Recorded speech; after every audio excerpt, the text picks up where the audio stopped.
Hello, folks. I'm back.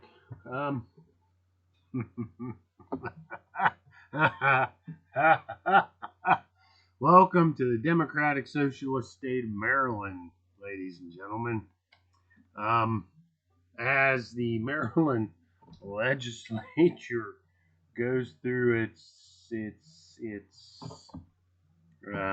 what do I call it? Its processes, depending on how you want to pronounce it. Let's take a look at what happened just in the last 2 days. Just since, I'm sorry, this is a rueful laugh because it is insanity. And as a working class male, yeah, I know, yeah, I'm instantly demonized, aren't I?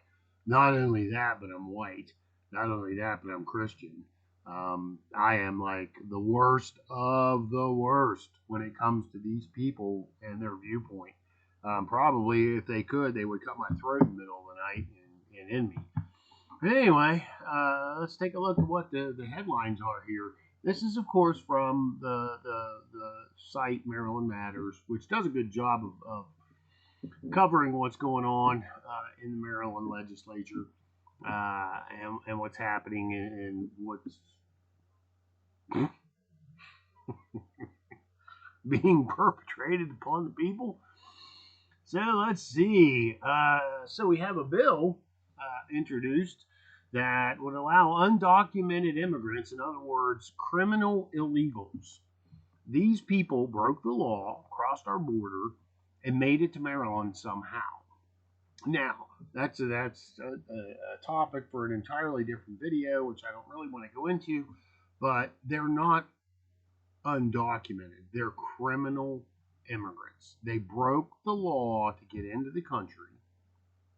They didn't go through the proper channels. They broke the law, and somehow or the other, they ended up in Maryland. So what does the Maryland representatives, who were voted in, supposedly by citizens of the state to represent the citizens of the state, do? Well, they say, let's take care of the non-citizens of the state. Bravo, you completely imbecilic idiots.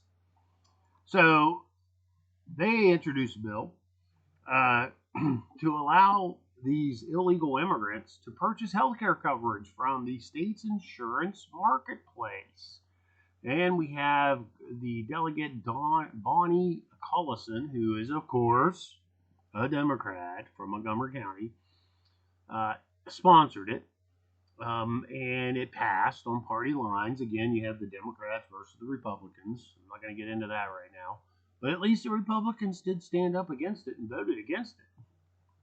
It's called the Lovely and Warm and Caring Access to Care Act. You know what, folks? These people shouldn't be here in the first place. They should have been deported. They came here. They broke our laws from the beginning when they crossed the border. And think about the geography here. They crossed the border somewhere between California and Texas and end up in Maryland. So now what's going to happen is the Maryland taxpayer is going to pay for the health insurance of these criminal illegal immigrants. Yes, that's right. People like you and I who pay our taxes, who go to work every day, who do the responsible thing, who obey the law as far as they're capable of, are going to pay for these criminal illegals to partake of the state healthcare system. Can we not see how that's wrong on every level?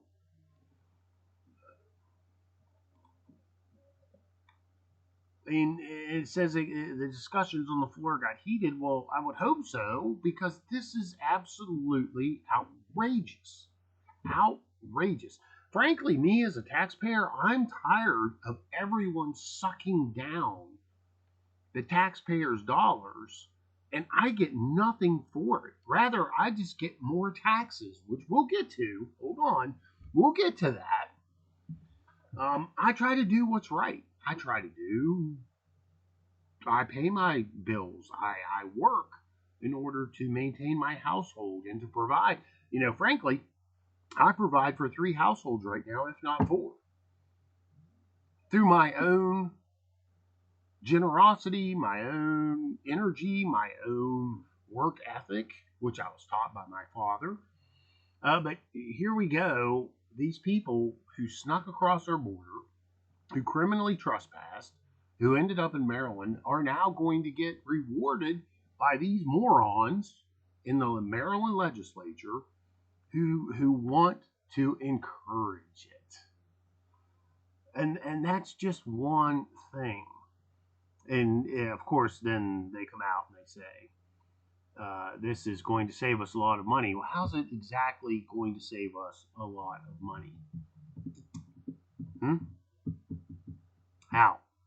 You know what you're going to do? You're going to increase taxes to be able to support this kind of program. That might save the state money because all they see is the incoming taxes from the taxpayer. And this is a state that has already, in 1 year, under the less than honorable Governor Moore, has blown through the entire surplus that was left to him by the previous administration. Now we're incurring more debt. More debt.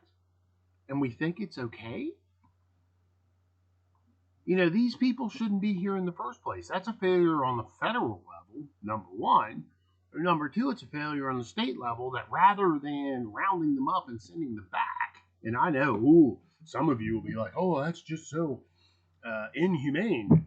They shouldn't be here in the first place, folks. Hate to break it to you. Hate to break it to you. They came here with no intention to add to our society. They came here to suck from our society. Period. The next one is this one, painting a picture of environmental protection. This is what is affectionately being called the paint tax. The paint tax. Oh, Maryland, my Maryland, you've never met a tax you didn't like. You're going to tax paint. Really? I'm just sitting here rubbing my eyes right now, folks, because I'm still just flabbergasted by this. Paint.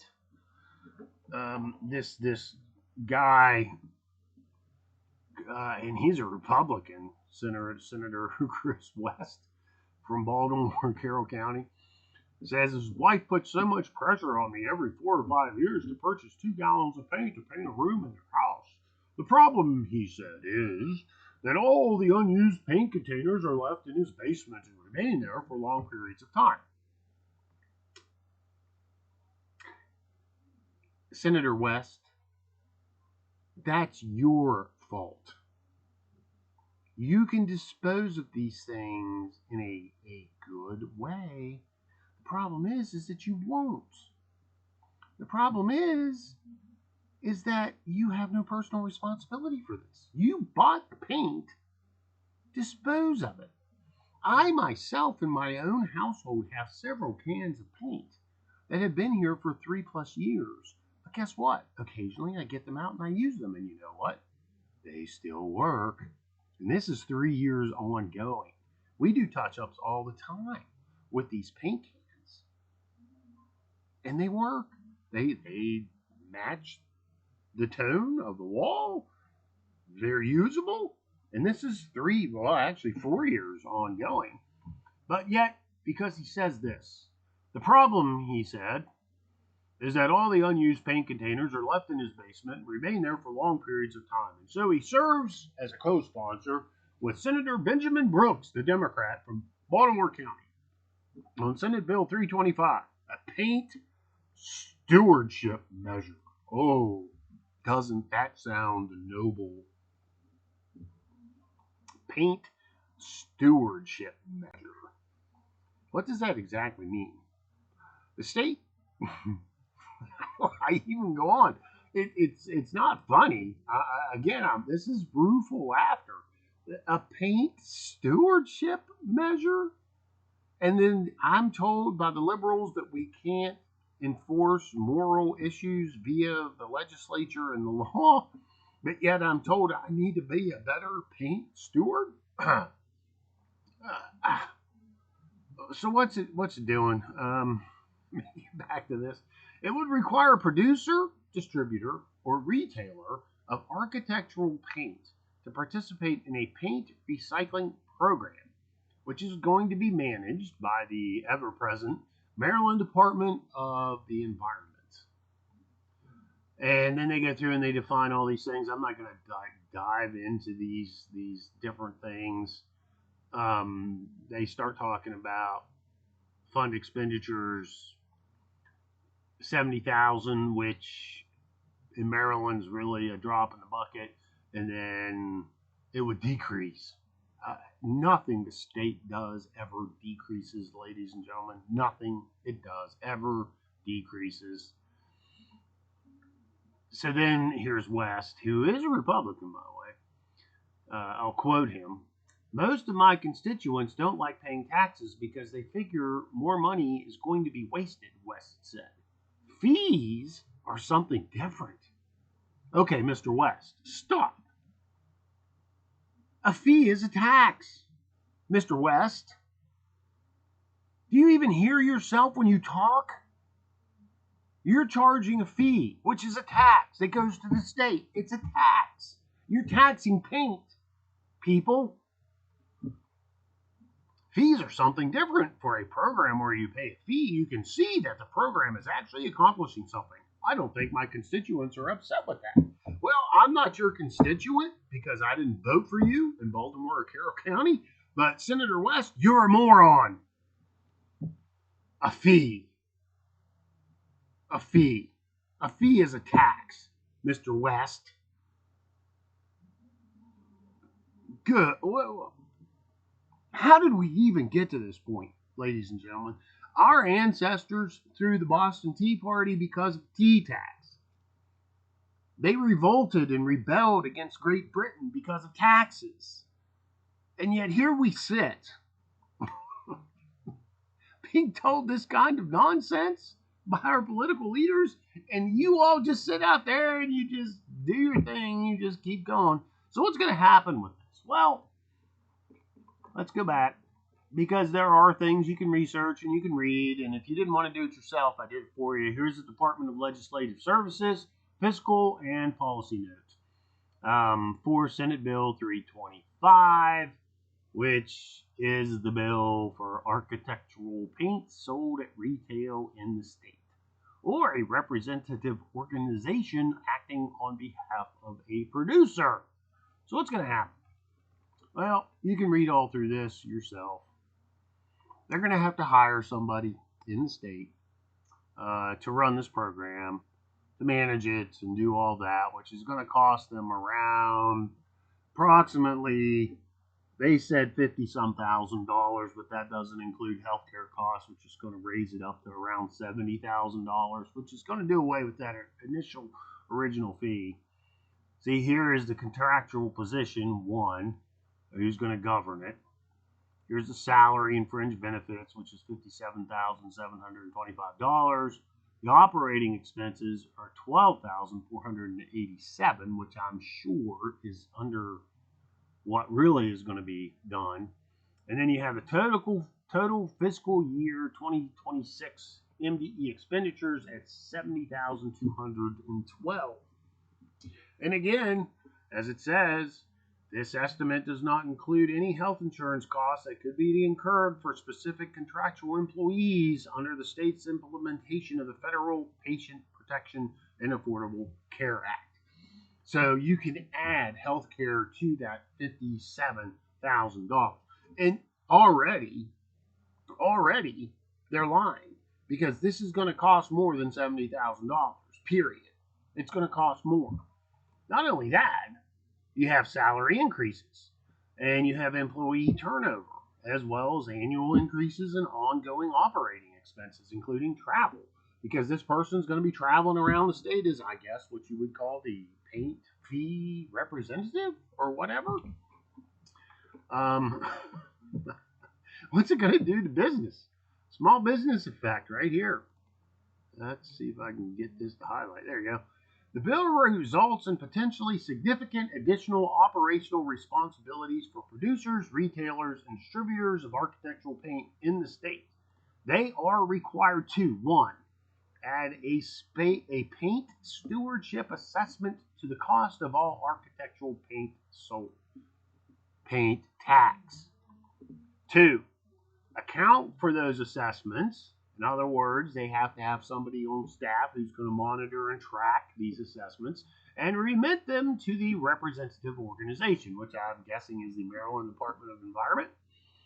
Producers and retailers must also verify that all architectural paint sold in the state is in compliance with an approved program. Another. And submit required reports. So they're going to have somebody who's able to submit the required reports. So the cost of small business is going to be outrageous. Outrageous. And I don't know about you. I see this kind of thing happening, and I just start laughing because of the ignorance of it, because of the tyranny of it, because most people are just going to accept it. They're not even going to bat an eye until their local paint store starts closing because they can't afford to hire a couple of extra people to be able to keep up with the Maryland Department of Environment and all of its inspectors. And guarantee you, they say one person, forget that. They're going to have to bring inspectors in who will go out to your local paint store, who will review records just like they do with the gun stores, and ensure that your local paint stores are abiding by this new law. This is pure insanity, ladies and gentlemen. You've got inflation, you've got higher prices all over the board. So what does the state do? The state says, well, let's tax paint. If you think back, probably over 1,000 years, at one point, the government was taxing window sizes. This is no different. It's no different than when O'Malley said he was going to start taxing the size of your roof because of the water output, or the size of your driveway because of the water runoff. It's just non-stop government overreach, tyranny, and overtaxation. That's where we're going here in the state of Maryland, ladies and gentlemen. It is complete and utter folly. The state's already in debt. The state has already had to take on additional debt because it's overspent its spending ability. And here we are now in a new legislative session, and they're already talking about increasing paint tax. I can only imagine what's coming next. Frankly, it frightens me to live in the state of Maryland and see this kind of thing happening. But here we are. Enjoy your socialism, Marylanders, especially you central 7 counties who keep voting Democrat, who keep voting for more and more socialism, who refuse to take responsibility for your own lives, who refuse to work and take care of yourselves, but rely on the state to do it. And to all those that think this isn't going to affect you, wait till the next time you want to paint your house. And think of the prices of paint already. And I've gone and bought paint recently and was astounded at what paint costs for a gallon. This is just going to increase that cost even more. Yet here we are. Hey, enjoy your socialism, enjoy your communism, enjoy the state doing everything for you and thinking that you're not going to pay for it. I'll talk to you soon.